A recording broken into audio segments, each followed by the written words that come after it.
Hello, everyone. Well, we are beginning week 7. And this week, we're going to be using our previous understanding of the types of informal assessments to determine measurement of specific learning outcomes. We will also begin to understand how the data from these assessments can be utilized to form grouping. Your assigned readings this week are pages 182 to 197 from the Daniel Zemmelman book, which is talking about how to use textbooks efficiently. Then from the Allen charts or flip books, please read List Group Label, Word Study Developing Content Vocabulary, Word Study How to Learn Content Vocabulary Through Context, Academic Notebooks Writing to Learn, and Raft Writing. So by the end of the week, you will have a solid understanding of the types of informal assessments available to determine measurement of specific learning outcomes. You'll be able to determine which formative and summative assessments to use when planning an interdisciplinary lesson. You'll be able to understand how to use the data from assessments to inform instruction strategies in future planning. And you will demonstrate an understanding of how data from assessments can improve grouping for future instruction. Next is our PowerPoint for the week. Bear with me.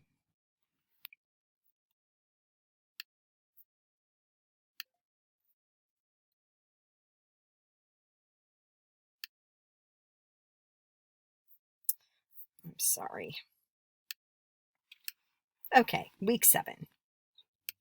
I want to talk a little bit about our final exam, which is in week 8. I will open it up early on Monday morning of week 8, and it will remain open until Saturday night at 11:59 of our final week. The format is essay and short answer, and you can use notes, books, flip charts, anything that you have accessible. This is a study guide for you. Understand and be able to discuss and apply the following concepts. One that is cut off of this is struggling reader strategies. You will need to know about that. Readability and tools used to measure readability. Phonics. Before, during, and after reading strategies. Vocabulary building. Schema. Reading strategies. Literature circles. Patterns of text structure, which I sent you some handouts on that a few weeks ago. Read aloud, ELL strategies, and trade books. So if you are able to talk about those, you'll be fine. Types of formative reading assessments that are out there. Many elementary teachers during their guided reading groups take anecdotal records, or during math groups, they take anecdotal records. Those are formative assessments. Rubrics tailored to the assignment. Running records. The DRA, which is the Developmental Reading Assessment. Fluency checks using the timer, which is Dibbles. And you use paper and pencil, or you can use, I believe, an iPad. Exit and admit tickets. And there are strategies in our text and in the Allen flip charts also. Formative assessment, this is a great video.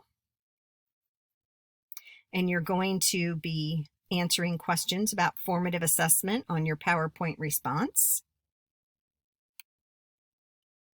Summative assessment video, and the same thing, you're going to be answering those questions. Using data to inform instruction. Okay, so we have all this data. What do we do with it? One thing is you can make interest groups based on data. You could do a reader's theater or research groups. Of course, you can do ability grouping. Non-ability or non-interest groups. This is based upon factors such as behavior or another reason. It might be heterogeneous grouping. And short-term needs-based groups. These are students that may need very explicit instruction on a topic or a concept, and then they're out of that group. They're not in that group the entire year. Your research paper is due this week. You're going to submit it on Moodle. You're also going to submit it on Chalk and Wire. And thank you for making sure that when you submitted your dyslexia plan, that your artifact reflection was also there. I appreciate that. Your research paper, there is a video presentation. The time limit is 5 minutes. When 5 minutes is over, I stop watching. You want to look at the rubric for this.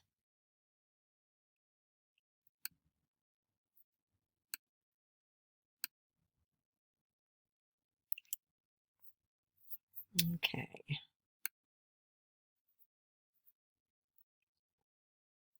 A little bit about academic integrity, which I've talked to you about before.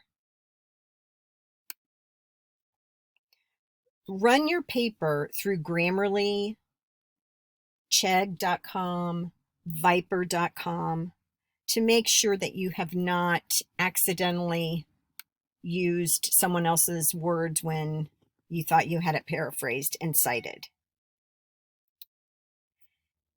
If you have any questions, before that, I want to go over the rubric.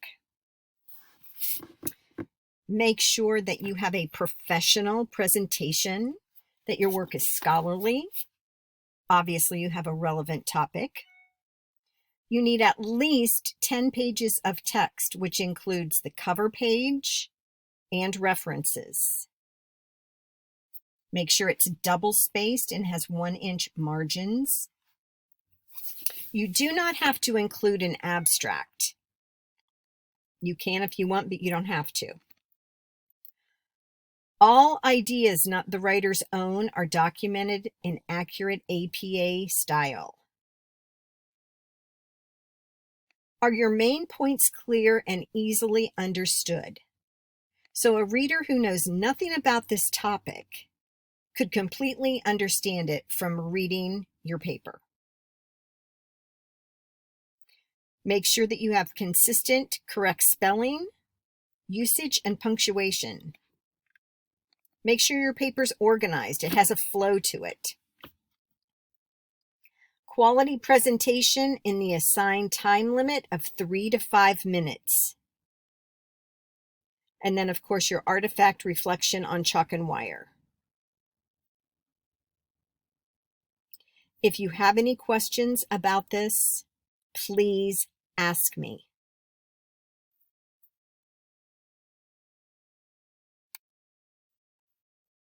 Thank you.